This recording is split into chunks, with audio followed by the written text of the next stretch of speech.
Welcome back to Wild, Wise and Curious, Embracing Our Journey, where we're excited to continue the conversation around all things peri and beyond. We'll continue to explore all our stories, challenges and importantly the wisdom we learn along the way. As usual, we'd love to chat with women just like you who might like to share your own perimenopause or post-menopause stories with us. We can't wait to chat with you.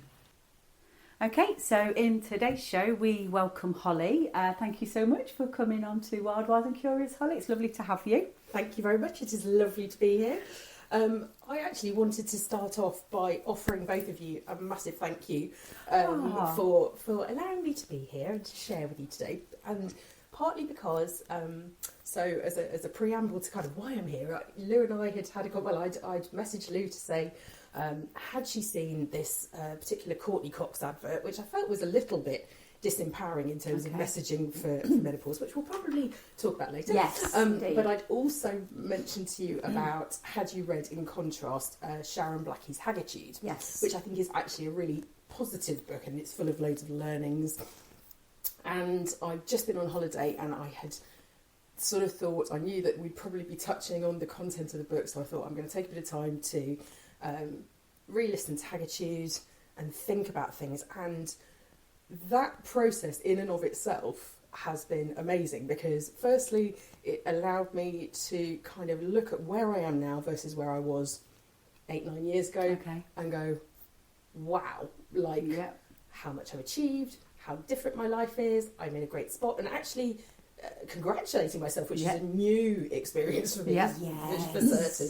And also to be able to look at this part of life, so I am still in perimenopause, we are in this kind of liminal space at the moment, for those of us who are still in perimenopause, and I've been feeling a lot like, I'm like, what am I meant to be doing? What's my purpose? What am I supposed to be doing in life? Yes. And I'm spending loads of time kind of going, oh God, having a bit of an existential crisis about it all.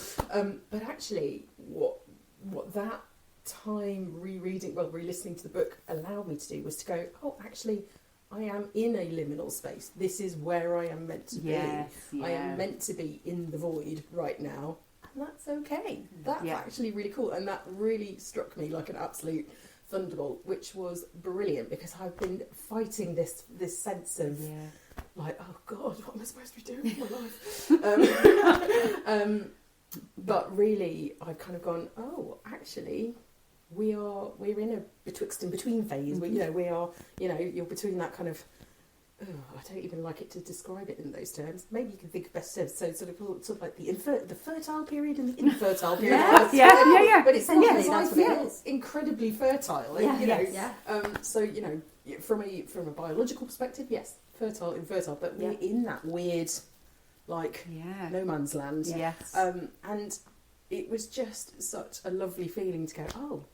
Yes, this is exactly where I'm meant to be, and I don't know what you guys feel about that because it came to me so strongly that I kind of thought, this is something I must say to you guys because it's incredibly important, especially if there are other people out there who are feeling like I am, which is this kind of like weird, oh God, everything's a bit ungrounded. I don't know what I'm meant to be doing with my life, and this whole thing adds to it.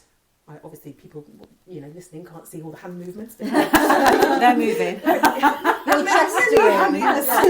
hand movements going on. But yes, the whole thing that you go through physically, emotionally, all the stuff, you very much feel like, I'm very much feeling like, I'm a little bit like a ship at sea without an anchor, and I'm kind of bobbing around. A good way to describe it is, I'm not on my main quest. I'm doing side quests at the moment.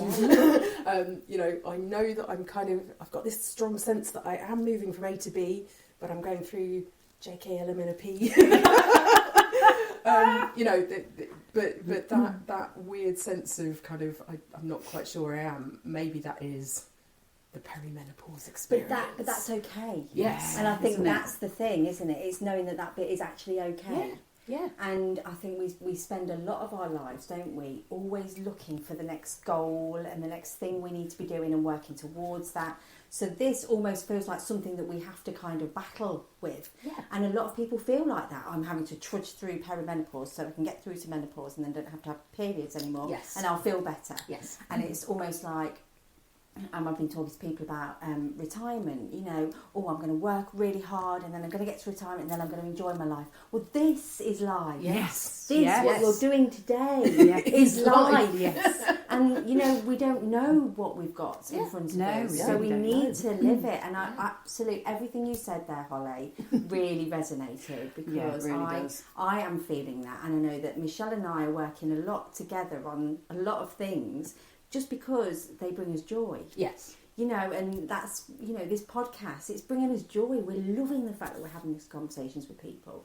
But we are literally just following that. Yeah. Following our gut. Yes. And doing the thing. Doing the thing. We have we are going to have a T-shirt that says doing the thing. Just do the thing. Yeah. You know, rather than putting it off and thinking about it, overthinking it, just do the thing. Yeah. That's definitely one of our things, isn't it? One of our sayings. Yeah, it really is. And I think, you know, like I've spent, and I don't know about you guys, but I've spent a lot of my life doing things that other people wanted for me, often specifically my parents. It's like, well, you will get you know, like I was very much strongly told as a kid, I wanted to be a dancer, I wanted to be a singer, I wanted to be an actor. You know, it's like, no, these are not jobs. Yeah. You know, these are amusements. They're not, you know, they're not ways to make a living. And I think if the messaging has been different, then my life may have been different. But, you know, we are where we are. You know, and then you get to a point where you're like, actually, do you know what? I can't live my life for other people anymore. Not if we only get one as this person. As this person, exactly. So, and obviously I'm here to learn those lessons. Absolutely, yeah. So, you know, it's very much like I need to, you know, the lesson I've been learning probably for the last, 8-9 years is the journey towards, you know, authenticity, towards being who you were actually meant to be and not what, you know, it's that, because there's a thing in Hagitude about it, about embracing your weirdness and basically embracing it's shadow work fundamentally. It's making friends with the parts of you that you think other people are going to reject or you've rejected, and going, actually, do you know what, those bits are actually the best bits of me. You know, those aren't the bits to be scared of, those are the bits that, you know, where we really learn. And where you find kindred spirits. Because since I've been, you know, going down this path of, you know, I've been running like local circles and stuff, and I'm like, wow, there are so many people locally who are of this mindset and who are, you know, my kindred. You know, where you're feeling like, you know, there are loads of people out there. When you allow these parts of yourself to come to the forefront, then, you know, you invite more people like that into your life, don't you? Which is just, it's a great feeling. Well, it is. It totally changes your life around, doesn't it? Yeah. Because you can go around sort of thinking that, you know, you were the kid at school who liked certain things or wore certain things and went to certain clubs and listened to certain music and like your crystals and your plants and all those sorts of things, and there was like one of you or two of you, and then, like, you know, then life happens. And for me, I mean, so I started going through perimenopause I think probably about 6 years ago, and had a really torrid time for a couple of years, but I kind of felt that I had a massive shift after that sort of dark bit that made me go, whoa, I actually really want to be the person I always wanted to be before life. And so, like, we've all like delved into Hagitude, and I had it on the shelf to read before Lou even mentioned, and I was like, right, that's it, I'm going to have a listen, and I've got the book, and I've got quite a few of her books on the shelf. I bought another one this weekend. But, you know, when you start to read that and you go, yes, you do. Oh my God, that is me, I am that one. And like for you, like when you say, you know, so obviously when Lou and I reconnected, because that was another story, we'd kind of like bounced into each other for 45, 50 years. And then we were just like, damn, the universe has told us we've got to get together, so let's just do it. But to like have Lou and like we're on such a similar level you, and being able to have those really deep conversations, or just knowing what we mean without saying it and stuff like that. Oh my God, all of a sudden you just go, I I love this. Yes. Everything makes sense. Yeah, and it just feels like a relief, doesn't it? Oh my God, yeah, it does. You know, and also, you know, I think there's a quote that from Hagitude about saying about women being bone tired, and I'm like, oh God damn, I can relate to that so much, hard, because you're like, I'm too tired for all the nonsense, and you know, you see all the particularly Gen Zers, and they're ranting about all this nonsense online. You're like, sweetheart, I have not got the energy to deal with this nonsense. Genuinely, it's like you get to this age and you're like, you know, we all remember what it was like to have that youthful zest, shall we say, or arrogance, and you know, you wanted to fight the good fight. But I think, you know, there's a shift, isn't there, when you get to this age where you're like, there are things that I am, you know, raging about. Yes. But they're about, you know, it's usually the thing I'm raging about is about the plight of women in the world in general, and that is usually the thing that makes me really cross. And then you see these completely facile videos of like girls getting stressed about, you know, people using a thumbs up emoji, you know, and how rude and offensive it is, and you're like, oh man, you need to just take a chill pill. It's like, my mum always used to say to me when I was growing up, she was like, as soon as I got the vote, she was like, you must go and vote. You cannot not. She was like, women died under the hooves of horses for you to get that vote. You have to go and vote. And so it was, you know, it was very much drummed into me. It was like, you know, women have died and still are dying, let's be honest, across the world, you know, to further the cause of women. And so those are the things I, you know, get kind of like about. You know, but in general, I don't know about you, but it's like most of the time you're like, oh, I just haven't got the energy to get cross about pretty much 99% of other stuff. No, defo. I think the only thing that does do my head in, that is on a normal level, is when people block my driveway. Yes, that frustrates me. I had it this morning. People. And like the young girl, bless her, I like waved and went hi. I said, oh, I need to get off my drive, and she was like, okay, and then carried on messaging on the phone. And I was like, no, I really need to go. But other than that, I'm like, most of the time you're like, oh, I'm just tired. I just haven't got the energy. Sorry, love. I was thinking about this on my walk this morning, because there was a moment where I thought, actually, I'm quite angry at myself, because I wasn't angry about things that have happened over the years to women. I hadn't even given it a thought until the last few years, and I was angry at myself for accepting the status quo for so long, and thinking this was how life was meant to be, and so I'd started listening to the other Sharon Blackie book, The Skipping Rose Rooted, and within the first few minutes, just like you just said, I was like, yes. She's talking about Adam and Eve, and I'm like, oh my gosh, how have I not even questioned this before? But I didn't question it. I've never questioned that. I've just accepted that was the story we've been told. And then, so my walk this morning got really quite deep. There were points where I had to switch the book off just so I could process, because it was just like, oh my gosh. I mean, I'm proud of the fact now that I question everything. I'm curious about everything. But that has only happened over a number of years, the last few years, and it's very slowly. So now it's like everything I'm questioning, whereas I never did when I was younger. And I really wish I'd been able to fight for the cause and all that kind of stuff. And I felt a little bit angry with myself that I never did. But then I think I did spend a lot of my youth anxious, worried, really possibly people pleasing, and so that was they were my blinkers. So I wasn't able then to look any further than that. Do you know what I mean? So I think it's come with midlife and going into elderhood. I think it has come with that, and that but I can't pinpoint when it happened. But I just know that it's been a gradual process. The more that I've been talking, and I think that I think for a long time I was very insular. So I was thinking a lot about things just in my own head and trying to make sense of the world. But then when I started to bring other people in, and we were having deep conversations, and then I was able to process more, and we were it was almost like transformative. So much like you were saying, you found your kindred, it's almost like as soon as we start opening up to other people and having those relationships, having those conversations, it feels like so expansive.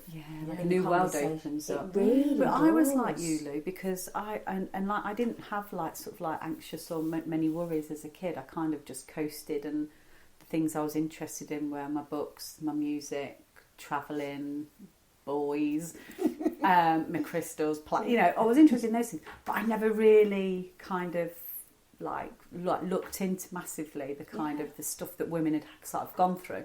And like you, Holly, my mum would say to me, make sure you vote, because one of my mum's, let me get this right, my mum's grandma's sisters was a suffragette, and so that was quite a thing. But I never really took it on board as a kid. I always voted, and then I didn't vote for a bit, and then I did, But I would say for me, I kind of really, it was coming out of that dark patch when I started going into perimenopause. When I started to come out of that, and because I'm doing some research at the moment as well, when I was doing those sorts of things and I started to read things and question things more so than normal, it was like, wow. It felt like it opened up a whole new world. Yeah. And you go down more of a rabbit hole. The more you start, the more it's like, wow. It's everything then, isn't it? It's absolutely everything. Yeah. Everything feels different. Yeah. But I have to say, I'm not loving what women have had to go through, but I'm loving the fact that I'm realising and that I'm having conversations like this and meeting other people that are happy and want to talk about. Yes, how we've been, how we've been treated and things over the years. What you guys are doing with this podcast is part of that, because when I got told by a doctor in a really matter of fact way. I'd been to see her about something else, and she went, "Oh yes, but of course you're perimenopausal, blah blah blah blah blah." Oh my gosh! Literally, it was literally like that. And obviously, I just thought, "Oh right," and didn't ask any questions, and just basically walked off and thought, okay, I don't even understand. Nobody had even used that word to me before, so I didn't. How long ago was that? I really don't know, but I think I was 41 maybe, so 8 years ago. Wow, okay. Maybe 40. I don't honestly, because it was such almost like an event, but a non-event in my life. Yeah, but just a throwaway and it was comment. Just a throwaway comment, yeah. And so I lost my mum in 2006, so I didn't have my own elder to go to say. What about, the only thing I knew was that my mum had maybe gone through, she said she'd gone through her menopause in her 40s. So I was kind of thinking by this point I'd be done and dusted, but no, nature has other plans. So, I was like, I've got no frame of reference. All I knew was that at some point, I think my mum was probably in her late 50s. She went on HRT, but she said that it started giving her bleeds again. So she was like, screw this. I'm not going back to that life. And she came off it. So I have literally got, and I think it's only because maybe in the past couple of years people have been talking about it more because Davina McCall's really been banging the drum, hasn't she? Yes. That, we're now starting to have conversations, but, there's a lot of disempowering messaging out there. I went to see a gynaecologist because, very long story short, but I have very low iron levels, and so the doctor, I think their logical thing is, if you're losing iron, then we need to stop your bleeding. Okay. And so she sent me off to see a gynaecologist, and the gynaecologist sort of said to me, "Oh well, I think what we actually need to do is we need to put you on HRT, and you've got a 10-minute window to speak to somebody, so it's there's really no time to kind of ask probing questions or even prepare, because I didn't have that in my head as a thing before I even went into the appointment. So I was like, I'm unprepared for this. I was like, oh, okay, fine. And I was delighted, honestly, because they were going to be doing I can't remember the bloody name of it, but basically putting a camera in your womb. Yes, and I was like, hey, we'd really rather avoid that. So HRT seemed like a really good option versus that. I was like, which one I prefer? Yeah. And so I said to her, so how long would I be on HRT for? And she was like, oh, forever. And I was like, but what happens on the other side of perimenopause? She was like, and she just said to me, there is no other side. Okay. And I thought, and you know, it almost needed a... There is no other side. You're just going to go into the black hole. Yes, exactly. And I was like, wow. Wowza. Yeah. And because, again, 10-minute appointment, you're like, you know, that's the kind of sentence that puts you into an existential crisis. You're and still you're like, trying to process all of that. Wow, you need that on a t-shirt. Exactly. There is no other side. So, and I'm like, but this can't be true, because you see women, and I guess it's a bit like, so when I lost my mum, I was like, you know, I was aware of the fact that I was going to lose my mum, and then you're like, well, how do people cope with death? At the time, that I couldn't really find any books about, you know, what happens when people die, how do you cope with death? And it's like, you know, you see people all around you, walking around day to day, living their lives, getting on with stuff, and they're clearly, they're coping one way or another. But, you know, that doesn't touch on their individual experience, which is why these conversations are so important, because it's like, for me, I'm like, what is on the other side? Yes. Do I, you know, how is life going to look from, you know, from a physical perspective? I think, you know, Pamela Anderson's been doing some good work in terms of like, you know, she's championing older women and going out without her makeup and stuff. But I was watching a reality show with her, and she said something about, she's like, oh, you know, every day I wake up nowadays and it's like, you know, I look at my body and I'm like, oh, so this is what we're doing now, is it? You know, you know, and you know, she was so real about it. It was like, you know, we know that things are going to drop, go move. South, move, you know, not do what we are accustomed to. And I guess for me, that's kind of, not intentionally, but I suppose it's kind of informing my perimenopause journey, because I'm like, well, I can't really trust my body to do what it's been doing all this time. Yes. I definitely can't trust my brain, because good grief, the brain fog is unbelievable. I mean, I ended up, one Saturday morning, I was sitting there, cup of tea, watching the telly, wearing my dressing gown, and my friend calls me. She's like, Holly, where are you? I was like, what do you mean? I was like, I'm at home. She's like, but I'm here at the restaurant. I was like, I'm sorry, what? And she's like, but we arranged to meet. Didn't you diarise it? I was like, yeah. Yeah, absolutely did. Which I had. But I was like, and I think at the time, because she's 10 years younger than me, so I don't think she was kind of, you know, she's not in that mindset. She didn't realise how much, you know, perimenopause can just screw your brain, can't it? Yes. So I think for me, my journey is very much like a, you know, going inside, and it's kind of like more of a spiritual journey, for want of a better phrase. Yes. Because I kind of feel like that's the bit of me that I think going forward, I want to be able to trust, because I don't think the other bits are going to be quite so trustworthy. Mind, body, they go. So let's work on the spirit, shall we? But isn't that where the magic bit is? Oh, 100%. It's where the magic happens. Yeah, definitely. You know, and you know, it's that cycle of, you know, life, death, rebirth, and you know, it's that Ouroboros. In fact, as I was writing this, and I wrote down some notes while I was listening to Hagitude, and I have to actually read out this quote to you, because I was kind of thinking, oh, you know, in some respects, it's like I look at where I am now, and it's brilliant, and it's amazing, and in other respects, it's like, oh God, it's terrible. Yes. So I'd written down, it was the best of times, it was the worst of times. And so I thought I'd look at the full quote from Charles Dickens, which was, it was the best of times, it was the worst of times. It was the age of wisdom, it was the age of foolishness. It was the epoch of belief, it was the epoch of incredulity. It was the season of light, it was the season of darkness. It was the spring of hope, it was the winter of despair. We had everything before us, we had nothing before us. And I thought, oh my God, was he writing that about perimenopause? Well, exactly. I was like, that literally is how it feels, because you're in this weird, you know, everything's exciting. Oh my God, what am I going to do with my life? Exactly. Look at the future. Oh my God, but the past was so beautiful. Why can't I be 21 again? But I love being so old and wise. Why do I have to tuck my boobs in my pants? Oh, I've hardly got any boobs. Yeah. It's just, it's the opposite. Totally, that really speaks, and not just to my boobs. Yeah, exactly. So I dread it now when the postman tips up and you're like, oh God, I've got no bra and I've just got a dressing gown on. And pretty much, dressing gown cords, are the only support I've got at this stage. It's not a strong place to be, is it?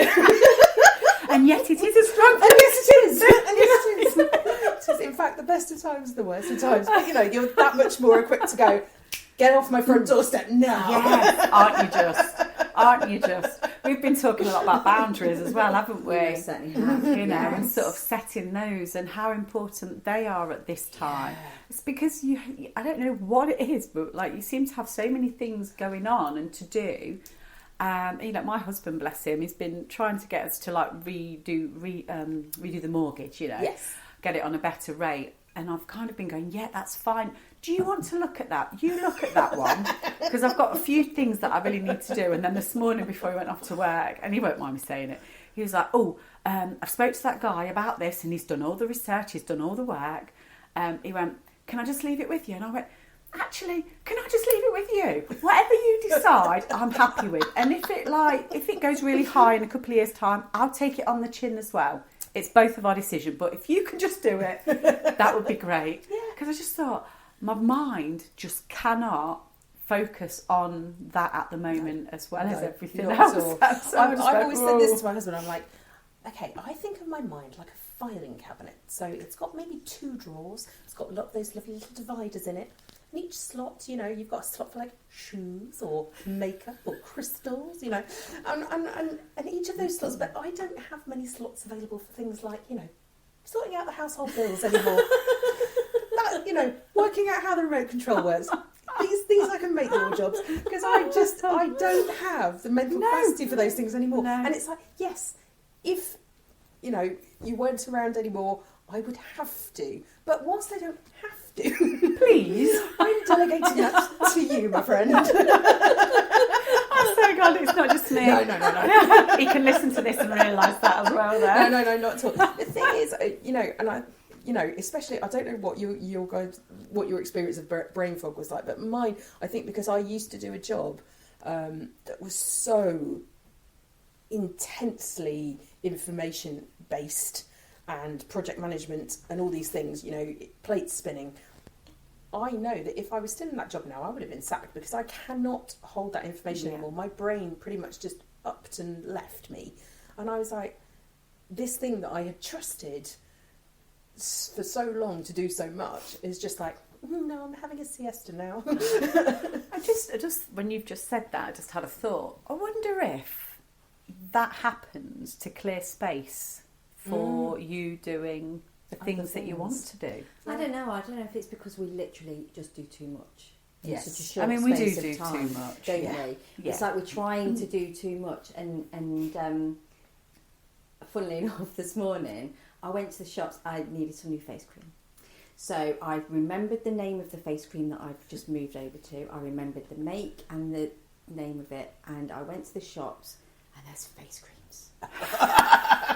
Hundreds of them. I'm like, right, okay, so the one I need is called this. Right, okay, found that. Okay, now, okay, so, okay, I think it's that one. Bought it, got it home, and I bought the night cream. And I just thought, well, that is just typical of the world we live in, isn't it? I had tried to retain the information that I needed to get the thing I needed, but I had become overwhelmed by the shop shelf. Yes. Yeah. And that is our lives now. Yeah. And, we've talked about it before in the fact that we're like 24/7. Yep. We're having to do so much with our time now. Yeah. And it's become relaxing has become a luxury. Yes. Yeah. But actually, I need my walk in the morning because I need that processing time. Yeah. Mm-hmm. How often do we get that? I mean, I have to go for a walk because I've got a dog. Yeah. But if I didn't have that, I'd be filling that time with something else that I needed to do. Yeah, of course. But I just think that we've just got too much. Yeah, we have. We've got too much going on all the time. And I just think we come to this stage and we're like, I don't know. Yeah. Okay.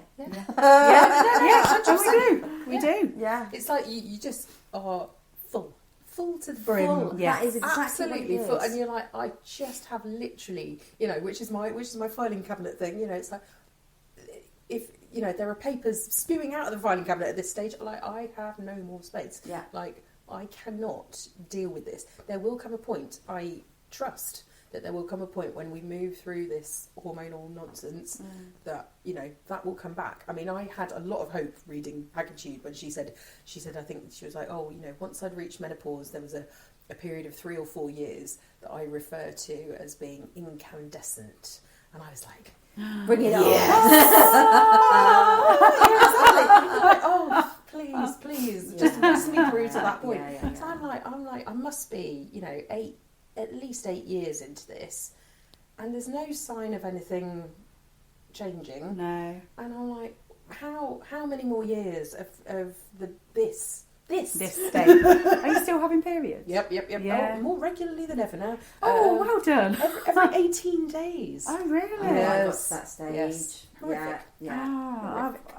I went about 6 months last year without one, and then I started again. And I'm the same as you, 49, and I started again, and because I'd seen my sister, and she'd had like about 5 months of no period, and we both came on within a couple of days of each other. And then I've now gone since way before Christmas, and I've not had another one. So, but I know that this tricky trickster might take me to 11 months. It might even take me to that 12-month one-day thing where we're in menopause, and then it might still come back. I'm just looking forward to that age 51, because I think that's the magical well, age. of course. It's either 51 or 52, isn't it? Or they say that, I think the statistic is 52 that most women reach. I know. Yeah, You're an extra year. I'm going sorry. with 51. But interesting you should say that, because I was like, I've focused a lot on the age of 42 for some reason, and I'm like, I do think Hitchhiker's Guide to the Galaxy had it right, because that was like, what is the answer to life, the world, the universe, and everything is 42. If you've never read, No, I haven't. And it's so random. And as a kid, I remember like it was so popular at the time. Yeah. And everybody used to go on about it. It's like, what is the answer to life, the world, the universe? And the computer says 42. And actually, I think for me, at the age of 42, my life started to shift dramatically. So I'm like, actually, maybe it is. Maybe, you know, in you know, there was a little kernel of you know, truth in him quoting that number, because all of a sudden, you know, like you guys were both saying, if you get to a certain point in your life and you're like, why didn't I realise this earlier? Why am I only realising this now? Why am I only doing this now? But for me, I'm like, you have to trust that you are exactly where you're meant to be. Yeah. You have to trust that, you know, you're getting to the right stage of life. I think I was looking, I don't know if you guys have ever looked at human design, which is, it's kind of based on astrology, but it's a bit interesting. You get given a number according to your birth date and stuff. And anyway, it kind of tells you what path you're on in life, and it was sort of talking about my number related to it. It's like, oh, you've got 3 stages of life, and the third stage is the stage where you are going to like hit your stride and everything is going to become better. And I was like, yes, bring it on. You know, it's like, oh, you know, this stage of life was a learning stage, and this stage of life was a doing phase, which we, you know, I guess is true for all people, really, isn't it? But, you know, specifically for me, it was like, you know, because I think when you hit 50, you hit your Chiron return in astrology, which is supposed to be, so Chiron is the archetype of the wounded healer, so it's essentially you re-examine your wounds in life, and you know, this is your ultimate chance, essentially to learn and grow. I feel like this part of life is like revisiting those things in like and looking at them in a different way. Yes. So like I was saying earlier, I was a bit more, I wish I'd questioned more. Now I'm questioning, and now I'm recognising behaviours and thinking, oh my gosh, that's why I do that. Yeah, exactly. And you know, it really does feel like I've got a new way of learning about things that I've done in the past, and you know, all that kind of stuff. But I feel that's come with the age. Yeah. And you know, interestingly, I went to see a lady when I was 40. I remember it, and she was teaching Reiki and that kind of thing, and crystals and I don't know, you know, just a whole host of conversations got me to that point where I met this lady. And she said, how old are you? And I said, oh, I'm 40. She went, yeah, lots of women come to see me around this age. And it's almost like we're looking for something, aren't we? Yeah, something else. Yeah. We know there's something, so we're starting to kind of work out, what is that? What does that look like? What does it look like? Absolutely. And I think, you know, that's another thing, because for me, I think part of my perimenopause journey has definitely been this sort of like moving into my witch years, where it was never really something that I don't think I ever put a word to it. So there's a quote from a lady called Margot Adler, which was something like, the first time I described myself a witch was the most magical moment of my life. And I think for me to get to that point, I had to work through that kind of the witch wound, the persecution imprint, if you like, which all of us women have, because we've had centuries of being, trodden down. So for me, it's that kind of journey towards, and I think because, I guess, in witchcraft, they do honour older women. The witch in popular culture really is all about elderhood, about the wise woman. Witch comes from an old English word, witcher, which is W-I-C-C-E, which is about, which is wise. And it's all about wise people, wise folk, and it's an archetype that I think, has become more and more popular. And I know it's popular with the kids as well, but I kind of feel like, as what I've noticed is that certainly with the circles and stuff I've been running, it is sort of women of a certain age, who are coming forward, who are like, actually, I want to sit in my power. I want to just stop listening to all the noise and the bullshit that's out there. I just want to move into this phase of my life where I feel empowered to do exactly what I want to do. Which is kind of I think it's a really empowering thing. And again, it's something in Hagitude. She's got a chapter called "Someday Your Witch Will Come," and I do feel like that for me. That's been very much my journey, because it's sort of the journey of working through, all your self-esteem issues, all the things that have kind of hurt and wounded you over the years, and actually going, do you know what? I'm fine just as I am, thanks very much. I mean, that's the empowering bit, isn't it? Of course it is. Of course it is. And if people love you, they love you. And if they don't, they don't. It doesn't matter. It doesn't matter. Like, they can jump on. Yeah, definitely. It's a funny thing, isn't it? When I was going through like the hard bit of this, when it was anxiety and panic attacks and palpitations and irrational thoughts, and it was debilitating. Luckily I was on furlough, and so I wasn't having to go into work. But I remember going back to work, and they put me on like 5 hours a week to just get me to go into the building. Leaving the house was just so traumatic. But at the same time as all that was happening, I was having quite a lot of hypnotherapy, because at the time I didn't know it was perimenopause. And so through all these sort of like hypnotherapy sessions, I was revisiting everything, because I was like, which bitch is causing this shit? Which part of me? Where have I fucked up so bad that I feel so bad? Anyway, so, every single time I'd go and have this meeting with my hypnotherapist, and we'd I'd rescue my younger self, and we'd talk about all these different things, and she'd be like, yeah, that's totally normal. And everything was kind of like... I just revisited so many different things, because I was going to at least once a week for about 9 months. Wow. Okay. So afterwards, I still felt anxious, and I still had the panics, and I still had the irrational stuff. And then I kind of thought, okay, so that hasn't shifted it, but I'm going to go on to HRT. Yeah. So I went on HRT, and after a few months, so it's about 6 months for me to get it kind of right, I then started to feel great. But what I realised was that all the work I'd done with my hypnotherapist had cleared the way. Like I had a bad experience in my 20s. I went to Ibiza, I got my drink spiked, and it made me paranoid and worried about going abroad. Wow. I hated it. I still pushed myself to go, but I was always anxious about going away.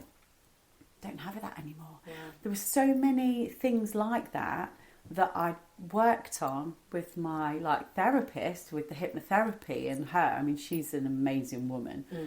And I realised that all of those things, all the things I'd worked on, felt better, and I felt freer. Yes. And it was just... that's been a journey of discovery, because I've kind of gone, right, last year, or the year before, I said to my husband, right, we're going abroad.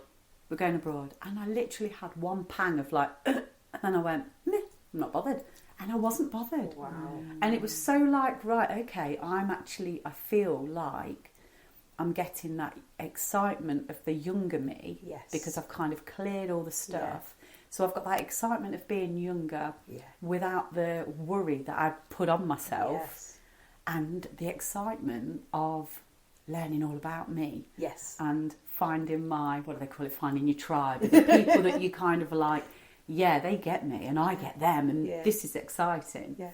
I think some of that is because it all feels real now as well. You know, to me, with as we're younger, there's a lot of inauthenticity, isn't there? While we're trying to find ourselves, trying to fit in, aren't you? We really are, and trying to find people that we get on. In fact, no, you want everybody to like you, yes, you do. And you want to like you everybody, and so we probably put a lot of stuff really deep down that we, possibly could be dealing with, but.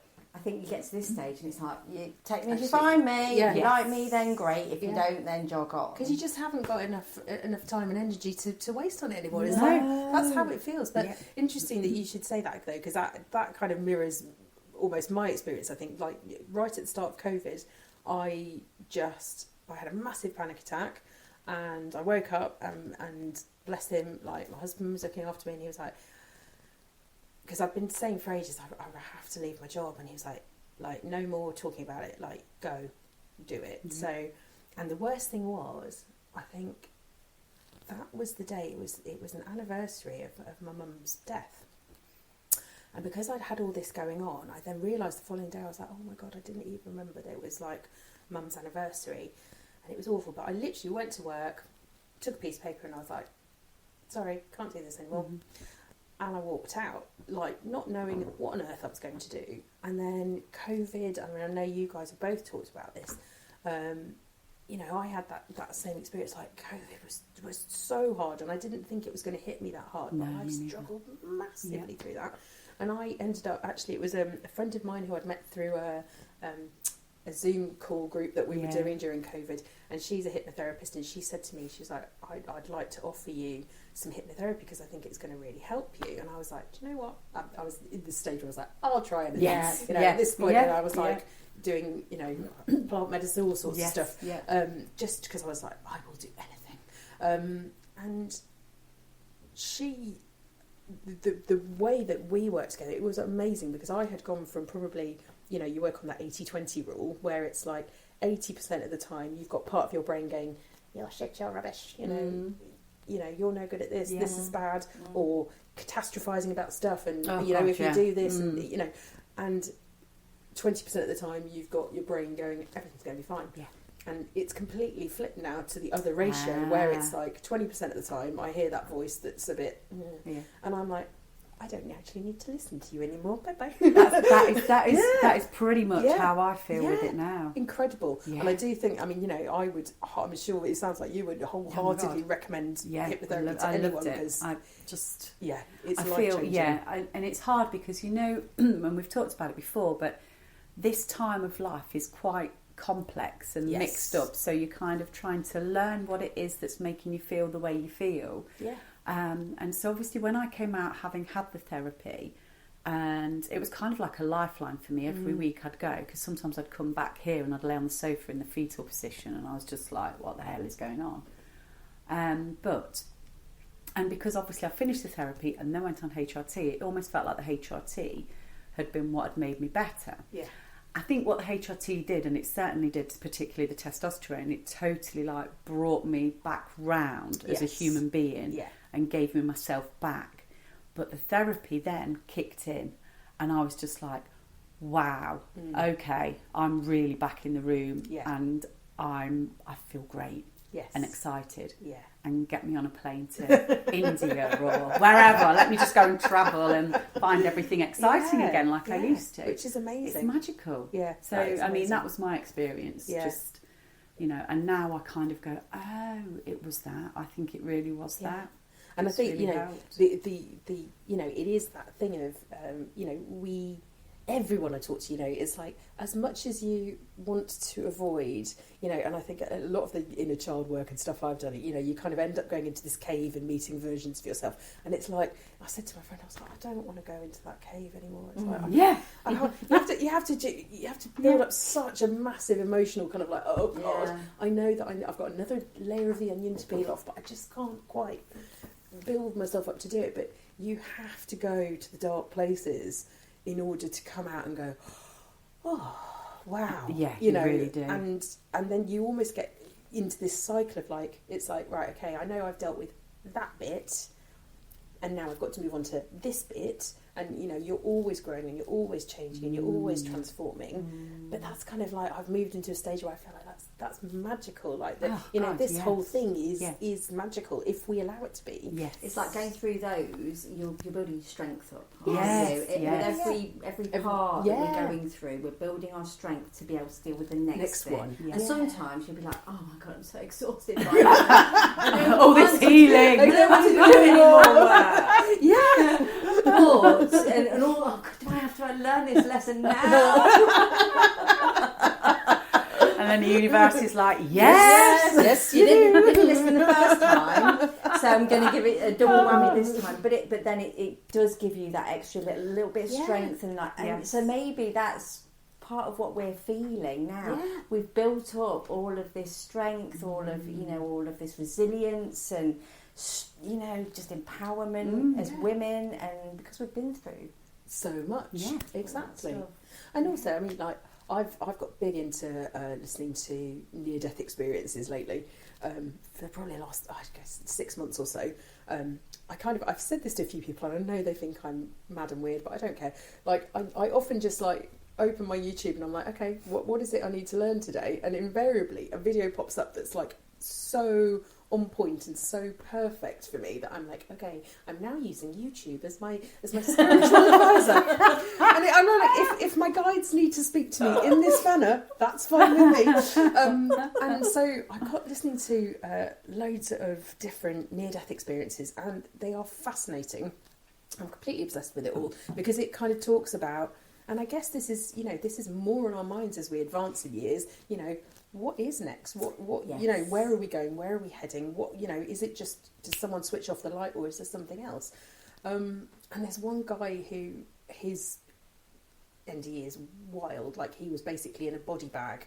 So he died in a toilet in a restaurant. He was in there for 45 minutes before the paramedics turned up. Then they basically, because they knew he was dead, because they were like, oh, well, his body temperature's down to like 79 degrees or something. So they were toddling around, doing paperwork, asking people what happened, loaded him onto the ambulance about 30 to 45 minutes later. And then basically there was a rookie paramedic who, I mean, obviously this guy is basically watching the whole thing while this is all happening, despite the fact he's, to all intents and purposes, dead. And basically the paramedic was sent a message saying this one's not dead. And so he decided to revive him. And actually, after that, he did revive him. But after that, got disciplined and dismissed from the ambulance service for doing it, despite the fact he saved this guy's life, which is just wild.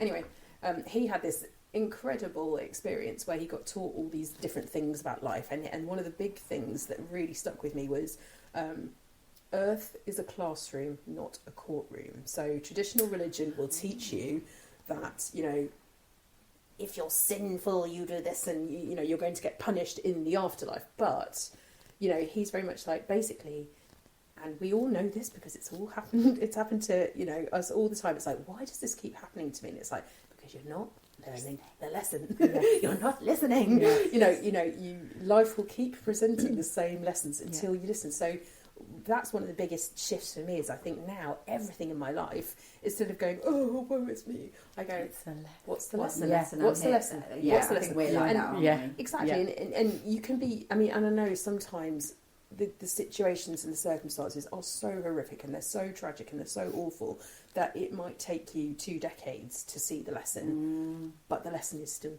there somewhere. It's just being able to look for it. And I think I've chilled out massively in my life just through that one principle of like, what's the lesson? What's the lesson? I think it makes you're absolutely right. I feel like when you say to yourself, because my thing is I always go, what am I learning here? if something's really tough, had a couple of different experiences that kept repeating, but with different people, and think to yourself, okay, what am I learning? And it took a while, but as soon as you start to view it in that way, instead of like, why is this happening to me again? You kind of go, okay, what am I learning? I've had this happen before. Yes. Okay, so I need to shift. Yes. It's not about that person, it's about me. I need to shift where I'm at or where I'm going, or just boundaries. Yeah, exactly. and I've paid so much more attention to that. I think it takes the power. It almost like it's relief, isn't it? It's like I don't have to worry about this. No. It's And you being don't view dealt it with. as a negative thing either. It's not like, oh God, why is it happening to me again? It's like, it takes that negative side of it away. Of course it does. And it's also like you say, it's like not my circus, not my monkeys. Yeah. It's like you suddenly learn, like when you learn that self-responsibility of controlling the things in your life you can control, which is largely your reaction to things. Yes. Then you're able to kind of deal with things in a different way. So then, I've almost been looking at perimenopause from that lens of what am I meant to be learning? What am I learning here? And God, there is so coming things. I mean, there's a lot of lessons. Yeah, you need someone to you need to have a near-death experience so somebody can whip you off, hook you into the Akashic records, download it all in about 3 seconds, because God, it's a journey, isn't it? It's it such really a journey. is. It really is. I mean, some research that I've been looking at, and someone spoke to me about a book called The Dark Night of the Soul. I've heard of it. Yeah, I haven't read all of it, but obviously I think the premise is kind of like, you go through something really dark, something horrible, a really bad experience or whatever. But if you can then bring the light out of that darkness and then put it on and sort of like shine that bit for other people, that's kind of the reason that you went into the dark place anyway. And so at the time I was kind of like, when I was in the dark place, I was kind of like, how am I going to get out? How am I going to get out? And I was just very frightened and scared, how am I going to get out of it? And I never thought I'd get to the point, but I certainly do now, and I've felt this way for quite a while now, where I'm actually thinking, I never want to go back there, but I'm actually grateful for the learning, because it's totally changed my trajectory now, and I feel like I'm my old self, but I've also got quite a lot of new self, and I feel excited about where it's going. But I don't think if without that dark couple of years of like going, oh my God, am I even going to survive this? I don't think I'd have felt like this. It was almost like a massive shake up to get to where you want. And I think you're so right. If you can, I think for me that is a massive shift in my life of being able to look at some of the shittest experiences in my life and go, oh my God, I am beyond grateful for those experiences, because they have changed me in ways that otherwise would never ever have happened. They have forced me to I heard on a Instagram reel or something the other day, some rabbi talking about like how lobsters grow, and basically they only grow because they get to the stage where like their squishy insides kind of fill their shell too much, and then they're like, oh, I'm in pain, so then they get out of the shell and then they grow a new shell. And I was like, it's so true. It's like you only grow when you feel that pain, when you and I for a while, I was talking to this lady and she was like, but does it have to be painful? Can't we just grow? I'm like, oh, if only. I know. But this is the thing, like the instant reaction is to laugh, isn't it? Because you're like maybe we need to just really deeply think about this. But my instant reaction is no. Actually, I feel like the pain, the darkness, those are the bits. We need that, because I think there's an element of my darkest times. I know I've come through it, and I feel like if I can get through that, I can pretty well do anything. Exactly. It's given me a sense of, I guess, power, because I'm like, I got to the lowest that I thought I could get, and I came back from that. And I came back bigger, brighter, and so if I can do that, I can do it. I can do anything. Exactly. And the day-to-day stuff, you're like, ugh. It's annoying. It's a hassle, but it's like you hit me with something really big, bring it, because I got this. Like, I'm completely like, I don't want it. Universe. Yes. Yeah. We're not asking for anything. We're not listening. And note for listeners, I am literally pointing at the sky right now. It's not that I want it, but I just feel like I know now, like you're saying, Lou, I'm so much better equipped to deal with that stuff, because it's like, I know you've tested me before and I've come out with 5 gold stars, thank you very much. Yeah. I can get through this. I know I'm tough enough, so that's absolutely fine. I mean, like the day-to-day drudgery, it's like, oh God, this is boring. There's an element that we do need to remind ourselves of where we've been, and I think sometimes, I mean, like, so when we've talked about, where the lowest points that I've been and whatever, and you just kind of say it, you're just narrating your own story, and it becomes like, I did this and I did this and I did this. And you just accept it because it's part of your story. But actually, the reaction that you possibly get from someone, oh my God, you are incredible. Yes. For getting through that, to be able to do that, to, and be here where you are today. And like, if we could have that conversation with ourselves on a regular basis, we would be like Rocky coming out every day. Do you know what I mean? And it's just that whole, actually, let's take some time to think about that. How good it is. And how amazing we are. Which is, I think, exactly why I started off where I did, by thanking you two for this. Because it genuinely offered me that opportunity. And I don't know about you, but, there are not many times in my life I actually sit and congratulate myself. But I literally sat there and thought, wow, like, I am such a different person. Look at where I am now. How amazing is this?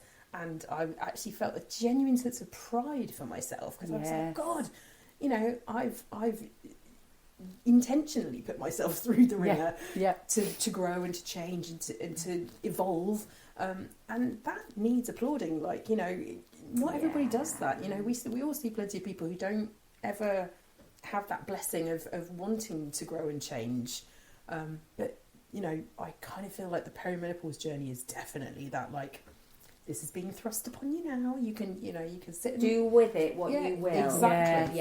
It is a gift. It is definitely a gift. Yeah. I mean, not. It's maybe more of a shit sandwich than a gift. And the shit being the bread and the bread, and the nice bit just being a little bit in the middle. But there's definitely a pearl of wisdom and joy to have in the middle of that. Light. If you can change your perspective and kind of go, yes, my body is not doing what I want it to do. Yes, my brain is definitely not doing what I wanted to do, but there's still joy, there's still learnings, there's still fabulousness to be found in this experience, which is horrible and hard and difficult, and all the things, and confusing mainly. Like it reminds me a lot of when you're going through puberty and you don't know which way is up. And I think my mum said to me at the time, it's like, well, you'll do this all in reverse in so many years, and it's like, but and it's also another thing that that really occurred to me was, I am child free by choice, but I know a lot of women who have struggled with menopause very hard, because they feel like, I guess, they're mourning their ability to have kids. Okay. So it's like, this is being taken away from me. I can no longer be a mother, which isn't my experience of it, because I've not defined myself in terms of I am a mum. Yeah. But it has definitely opened up that question to me of, how do we define ourselves as women? Who are we, and are we just, is it that patriarchal, you are a woman, you are here to provide me with an heir, you're there to breed, and it's so reductive, isn't it? It's like, how do we, because I've never not felt 100% woman, and it's nothing to do with, it's nothing to do with whether I have children or not, but I feel like I've got this womb, I have got that divine ability to bring life into being, whether that is a human life or whether that is, an amazing idea. Exactly. You can birth businesses or babies. Of course. You and that nurturing comes into play in all sorts of ways. Of course it does. Yeah. So it is very much, I think this time of life allows us to ask that bigger question about, what makes us women, because it can't be so reductive that it's all about, you know, oh, can you push out another baby? You know, that is just a tiny microscopic bit of who we are as women. And this maybe allows us to ask that bigger question and really look at our identity and work out who we are in the wider sense of the word as well. It really does. And I think when you kind of look at it in as much as, okay, so, I don't know, most people sort of have their children by their 40s or whatever now. And then when we hit perimenopause, okay, you can still obviously have children if that's what you choose. But once you're not having your period and you're sort of like classed as the not fertile that we were talking about before, in this day and age where we are now, we have got potentially another life to live as a woman. Yeah.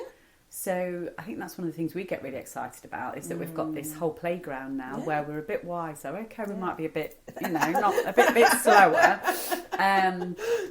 But now it's kind of like the time to kind of take on all of, like, you know, the archetypes and learn about everything else to do with the earth, like Mother Earth. Yes. You know, we're all part and parcel of the same, aren't we? And so it's like, okay, so for example, I have got children. My oldest is 21 and the youngest is 15, but they are of an age where they can go and do things for themselves. Yes. So it's like, I'm having my time now. Yeah. And that is really empowering and exciting. Of course it is, because, you know, there's been so much of your life where your resource is kind of directed towards nurture, and you're like, actually, do you know what I need to nurture me? Nurture.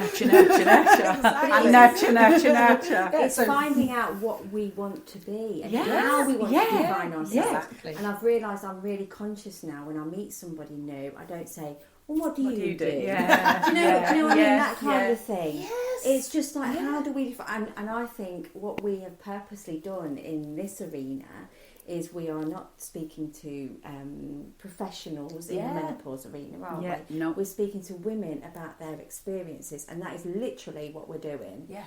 We don't preempt it with what your job is or, you know, all that kind of stuff. Yeah. We are literally hearing about people's stories, and that is really important to both of us, isn't it? It really We're not being defined by any other labels. Because actually somebody, I can't remember who for life me who it was, perimenopause brain, but said something about, you know, when you meet somebody, you say to them, hi, you know, what do you do? And you are defined by the way you make money in the world. And it's like, wow. You know? And it's this awful reductive thing, isn't it, of like, you know, and although my life has changed in terms of, you know, I've moved out of this corporate world into this kind of more like woo-woo world where I am just wafting along and making things up as I go, and that is more me, but it's still not who you are. You know, women are I always exactly. And I always say, you know, like, I always feel like women, and I think we're very in touch with this as women, because we're like mirror balls. So because of our hormones, we can be a different person moment to moment. Don't we know it?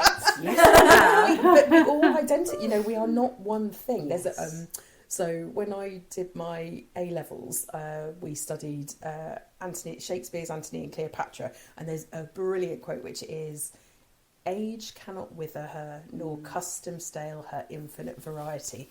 And it's the infinite variety. Like women, I think we feel this in our bones. It's like we are creatures of, you know, it is that mirror ball effect. We can be anything at any time, and we know that we are just a myriad of wonderful different emotions and thoughts, and, you know, and we're always changing, and we, you know, depending on how the light hits us, you're going to get a completely different effect. So it's, you know, it is a marvellous thing to be a woman, but, you know, this time genuinely does, you know, make you consider, you know, I'm not a job. Yeah. You know, who do I want to be? Who am I? Who do I, you know, what does future me look like? Exactly. What do I want to cultivate in my life? Yeah. You know, and that's what's exciting. Yeah. You know, I love it. Yeah. Love it. I do. I'm excited. Oh, okay, well, I guess we better wrap this one up. Although I could, talking for hours. I would quite happily talk for hours.